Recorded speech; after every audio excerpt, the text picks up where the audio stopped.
Bom, gente, vamos lá. Aula 17 aqui do sexto ano. Vamos ver então sobre os quadriláteros, ok?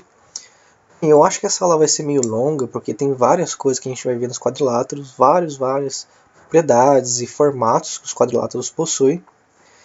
E é importante lembrar dessas propriedades que eu vou falar para vocês, porque no futuro vai ser muito cobrado essas coisas na parte de geometria nos próximos anos, né? Principalmente lá no ensino médio, quando a gente já tem um entendimento melhor sobre essas figuras, essas formas. Então, você já sabendo uma parte dessas propriedades, vai se destacar bem melhor lá no seu futuro. Tudo bem? Então, se você quiser continuar aqui acompanhando conosco o livro, está na página 146, essa parte aqui dos quadriláteros, tá? Bem, os quadriláteros eles são polígonos que possuem quatro lados. Isso a gente viu então lá nas nossas últimas aulas sobre os polígonos, certo? A gente viu que a gente tem um objeto que tem quatro lados, é chamado de quadriláteros, ok? Sendo assim, ele vai herdar todas as características e propriedades dos polígonos, e também vai possuir diagonais. Lembra de todas as propriedades que o polígono tinha? Então, o quadrilátero também vai ter, tudo bem? Quais são então os elementos que formam um quadrilátero? Ele vai ter lados, vai ter vértices, as diagonais agora vão estar presentes nos quadriláteros. Lembra que nos triângulos nós não temos diagonais? Agora aqui a gente vai ter ângulos internos e os ângulos externos, tá bom? Bem, aonde vão estar esses elementos aqui na minha figura? Tá aqui, olha só. O lado, basicamente o que faz o contorno da minha figura, né? O que está em volta, é a parte do lado, são nossos segmentos de reta. Aí, quando esses segmentos de reta eles se encontram, eles vão formar o nosso vértice, certo? Todos esses pontos de encontros aqui vão ser o nosso vértice. Aí, partindo do vértice, encontrando um outro vértice, não seja um vértice logo depois, né? Logo em seguida, certo? Vai formar uma diagonal. A gente tem esses riscos em laranja. E essas são as nossas diagonais, tá bom? E também nós vamos ter o ângulo interno, que são formados aqui entre um segmento e outro na parte interna da minha figura. E o ângulo externo, a gente tem que fazer o que? O prolongamento dos meus lados, certo? Do meu segmento de reta que faz parte do lado. E aí, para formar esse ângulo, eu tenho que formar um outro segmento de reta. No caso, este aqui. Aí eu formei o meu ângulo externo. Eu posso fazer isso para os outros também, tá? É só você prolongar e fazer o ângulo em relação ao meu segmento de reta aqui. Bom? Classificação. Bem, a gente pode dividir os quadriláteros em três grupos. Isso vai depender do paralelismo entre os seus lados. Também podem ser classificados em relação ao formato que o quadrilátero vai possuir. O que é o paralelismo? Se a gente lembrar das últimas aulas, a gente viu uma parte lá que a gente estava vendo questões com a reta, semi-reta, essas coisas. Lá a gente viu a questão de paralela, de transversal, de concorrentes, né? Esses nomes que a gente tem para as retas. Paralelismo nos remete a paralelo. Então aqui a gente vai estar trabalhando bastante com as retas paralelas. Ok? Bem, o paralelismo é perceptível quando se observa seus lados opostos. Então na figura a gente vai sempre olhar um lado que é o oposto ao outro para ver se eles são paralelos, tudo bem? Por quê? Se a gente está olhando os lados que não são paralelos, eles vão possuir um ponto em comum, que é nosso vértice. Eles não vão ser paralelos, porque eles vão possuir ponto em comum. Para ser paralelo, a gente não pode ter ponto em comum, certo? Quais são os três grupos que a gente vai formar? Esse é o grupo do paralelogramos, esse é o grupo dos trapézios, e um grupo de outros, né? Esse grupo aqui ele não recebe um nome, mas a gente tem que saber que esses outros aqui existem, tá? A gente já vai falar deles lá no final da aula. Mas primeiro a gente vai ver sobre os paralelogramos e dos trapézios. Vamos falar do paralelogramo então. Os paralelogramos possuem uma característica especial. o fato de possuírem lados opostos paralelos. Então, todos os seus lados que vão ser opostos aqui têm que ser paralelos a outro. Tudo bem? Isso acarreta uma série de propriedades pertencentes somente aos paralelogramos. Nenhum outro vai ter. Por isso que a gente vai ter que separar isso em 3 grupos, dos paralelogramos, trapézios e outros. Porque isso aqui é especial. Eles vão possuir essas características aqui, olha só. Eles vão possuir lados opostos iguais, ângulos opostos iguais, vai possuir ângulos adjacentes suplementares e também suas diagonais vão cruzar em pontos médios. Então, vamos observar isso numa imagem. Aqui então, estou mostrando a relação que a gente tem aqui nessas duas primeiras, essas 3 primeiras, né? Vamos falar assim. Então a gente tem, olha só, nosso paralelogramo. Esse lado aqui é paralelo a este. E essa lateral vai ser paralela a esta. E também podemos ver que a gente tem esses riscos aqui. Estes riscos estão mostrando para nós que esses lados são iguais. Como também este risco aqui, mostrando que é igual a este aqui. Então a gente vai ter esses lados aqui são iguais, que são os opostos. E esses lados aqui também vão ser iguais. Tudo bem? O que mais a gente vai ter? Em relação aos ângulos aqui. A gente vai ter este ângulo alfa, oposto a esse ângulo, que está lá do outro lado, também vai ser alfa. Aqui a gente vai ter um beta e outro beta.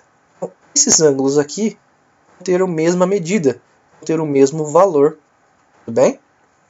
Agora, o que quer dizer que o ângulo adjacente vai ser suplementar?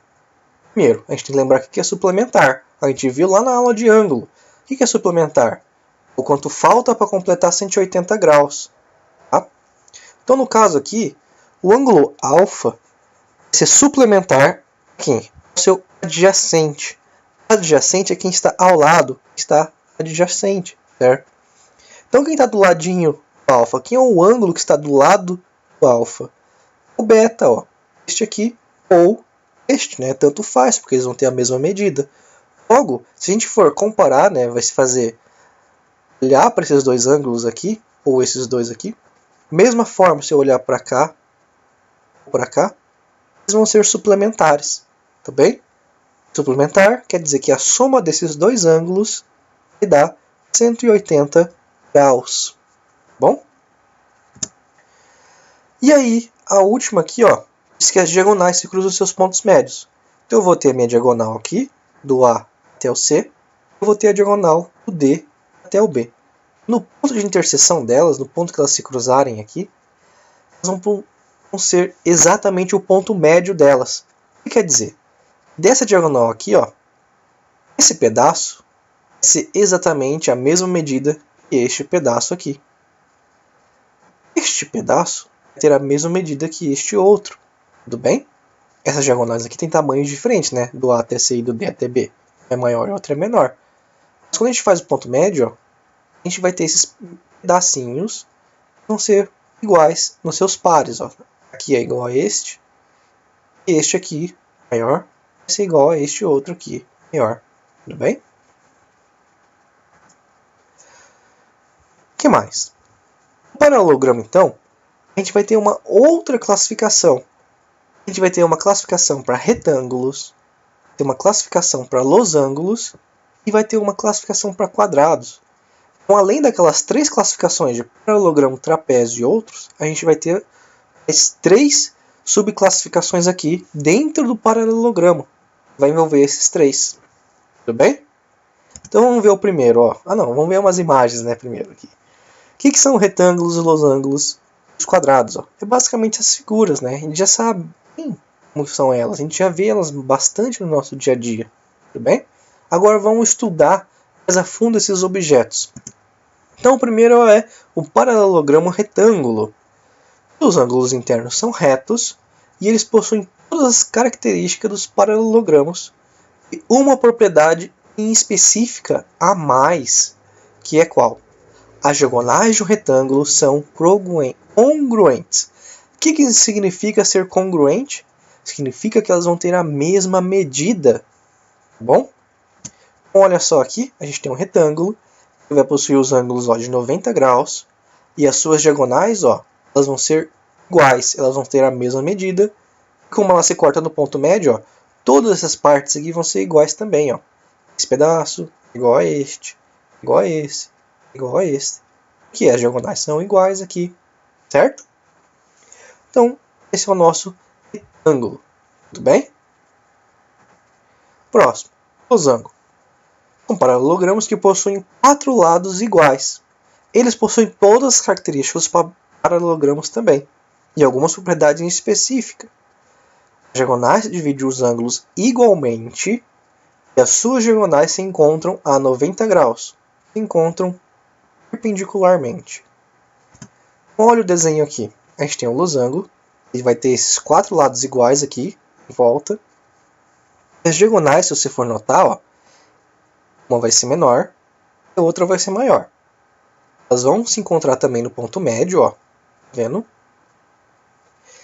E esse encontro vai resultar em ângulos de 90 graus. Vai formar aqui, então, um encontro perpendicular. Quando a gente tem esse tipo de encontro, a gente fala que é um encontro perpendicular. É um encontro a 90 graus. Outra coisa, elas dividem os ângulos igualmente. Que ângulos? Esses aqui, esse ângulo, este e este. Dividiam então igualmente. Quer dizer, este ângulo aqui forma então uma bissetriz. A bissetriz, ela vai simplesmente cortar o meu ângulo ao meio, certo? Um exemplo, se eu tinha 60 graus aqui no meu ângulo inteiro, né? Quando eu traçar a diagonal, agora eu vou ter 30 aqui, 30 aqui, tudo bem? Então isso é chamado de bissetriz do ângulo, tudo bem? Então isso acontece no nosso losango. Essas são algumas propriedades, então, do losango. E aí a gente tem o quadrado.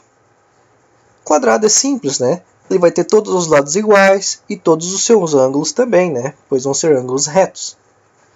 E olha só que legal. O quadrado ele vai ser ao mesmo tempo também um losango, um retângulo. E, entretanto, nem todo losango é um quadrado, nem todo retângulo é um quadrado, né? Por quê? O quadrado tem que ter essa característica de lados e ângulos iguais. Já o retângulo, ele não vai ter os seus lados iguais, certo?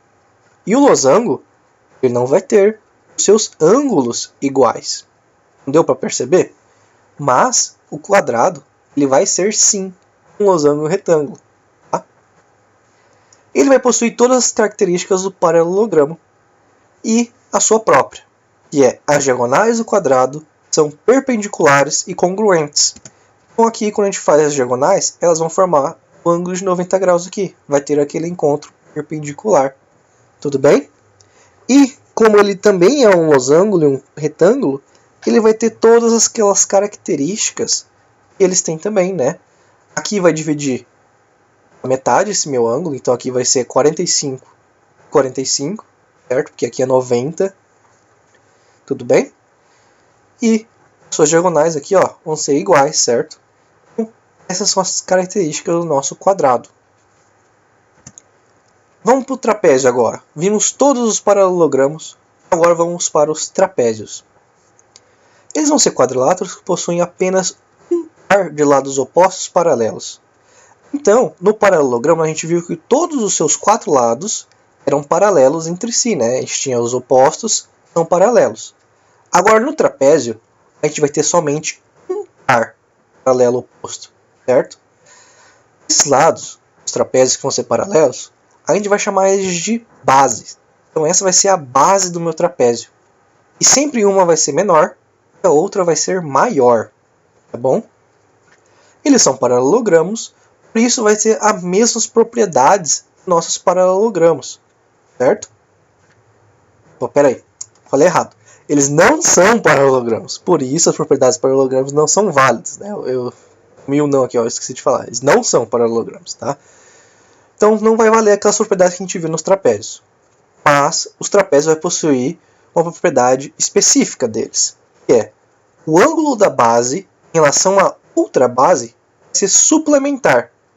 Então Vamos olhar o que é essa regra, olha só. A gente tem então aqui um trapézio. Este lado de cima, este lado de baixo. Eles vão ser os nossos paralelos, tá vendo? Eles vão ser nossas bases. Um é chamado de base maior e um é chamado de base menor. Tudo bem? Esses lados aqui, ó, eles vão ser tudo torto. Tá? Eles não vão ser paralelos. Aí o que acontece? O que essa relação aqui quer dizer para nós? O que isso diz? Que o ângulo aqui de uma base se suplementar em relação ao outro. O alfa é suplementar ao beta. O gama é suplementar ao lambda. Certo? Então, suplementar aqui a soma vai dar 180. Olha só o exemplo numérico. A gente tem então aqui, ó, 115 com 65. Aqui dá, ó, 180. 140 com 40. Dá 180. Certo? Então, a soma desses dois ângulos aqui sempre vai dar 180 graus. Essa é a única regrinha que o nosso trapézio vai ter, né? Nesse caso, tá? Por quê? Porque o nosso trapézio também é dividido em 3 trapézios, tá? Ele também vai ter 3 classificações. Vai ter a classificação do trapézio retângulo, trapézio escaleno, trapézio isósceles, tá? O mais legal aqui de se entender é o retângulo e o isósceles, tá? O escaleno é mais difícil de ver, tudo bem? Então, trapézio retângulo, o que ele vai ser?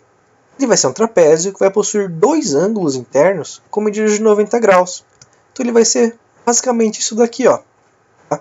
Ele não vai ter uma característica mais diferente, tá? Ele simplesmente vai ser característica simples de a soma de um de cima com o de baixo aqui vai dar 180. Tudo bem? O especial dele é que ele vai ter esses ângulos aqui retos. Esses ângulos valendo 90 graus. Tá bom? O próximo, trapézio isósceles, tá? Esse aqui é importante. São trapézios que os lados, não são os paralelos, né, que são aqueles tortos, vão possuir a mesma medida. Um trapézio isósceles pode ser resultado do corte de um triângulo isósceles, né? A gente tem um triângulo, se a gente corta ele de forma paralela à base, a gente vai conseguir então um trapézio. Tudo bem? Além da propriedade daquele trapézio que a gente viu no início, a gente vai ter mais essas duas, olha só. Os ângulos da base maior do trapézio são iguais, e também os da base menores são iguais. E as diagonais do trapézio isósceles vão ser congruentes, vão ter as mesmas medidas. A gente tem aqui, ó, que eu falei para você, ó, a gente tem um triângulo isósceles, né, mesmo ângulo aqui. Se a gente corta ele em relação paralelo à base, a gente forma esse trapézio. Tá vendo? E aí é fácil de ver que esses ângulos aqui embaixo, ó, vão ser iguais. Mas também tem uma consequência, então, que esses ângulos de cima aqui também vão ser iguais. Por causa da nossa primeira propriedade de trapézio, que a soma do de cima com o de baixo tem que ser 180. Então, se esses ângulos aqui embaixo são a mesma medida, os ângulos aqui em cima também tem que ter a mesma medida. Tá bom? E a outra propriedade é que as diagonais vão ser congruentes. Então a gente vai ter essa diagonal, essa outra diagonal, elas vão ter a mesma medida, tá? Tudo bem? Então, mesma coisa. Aqui a gente não corta no ponto médio, tá, gente? Isso aqui não é ponto médio. A única propriedade que vai ter aqui é que vai ser o mesmo tamanho elas, tá? Então, aqui não tem nada de ponto médio, tá? Nem se preocupa com isso, tá? Essas são as únicas propriedades que a gente tem. A questão dos ângulos e a questão aqui, diagonal é igual. Podemos ver então aqui também, ó, os lados que não são paralelos, aqui e aqui, ó, vão ter a mesma medida, né? Riscado aqui, ó, com um risquinho, mostrando que eles vão ter a mesma medida. Por fim, aqui a gente tem então um trapézio escaleno, que ele vai ser quando os seus lados não paralelos não são congruentes, né? Eles vão ter medidas diferentes. Então, eu peguei aquele exemplo que a gente tinha no início, ó. Então esse lado aqui, ó, é diferente desse. Logo os seus ângulos, ó, vão ser todos diferentes também. Mas respeitando a regra, ó, que a base menor e a base maior aqui, ó, vão ser paralelas, tá vendo? E a única característica que ele vai ter é a soma aqui, que vai dar 180. Por fim, então, a gente tem os quadriláteros outros, né? E os outros quadriláteros vão ser simplesmente aqueles que não vão se encaixar nessas classificações que a gente colocou aqui, de trapézios e paralelogramos, né? Então eles também já podem ser classificados daí entre esses caras aqui, de convexos e não convexos. Então aqui a gente tem, né, a gente já sabe o que é um convexo e um não convexo, né? Fazendo aquela retinha, vendo se ele vai estar totalmente dentro ou fora uma parte da minha figura. Então aqui nos quadriláteros outros, pode ser qualquer figura de 4 lados, não tenha lados paralelos. Então, ele não vai possuir nenhum lado paralelo. Ele vai ser simplesmente uma figura de 4 lados. E aí a gente só tem que ver se ele é convexo ou não. Tudo bem? Já as outras figuras que a gente viu até agora, né, os paralelogramos e os trapézios, sempre vai ser convexo, tá? Mas essas aqui, daí, pode ter alguns que não são convexos. Essa foi a nossa aula de quadriláteros. Espero que tenham entendido tudo. Tudo bem, gente? Se não entendeu, volta. Se mesmo assim não entendeu, pergunta pra mim, tá? Pode comentar aí que eu tento responder vocês sempre quando dá, tá bom? E é isso, gente. Então até a próxima aula. Bons estudos!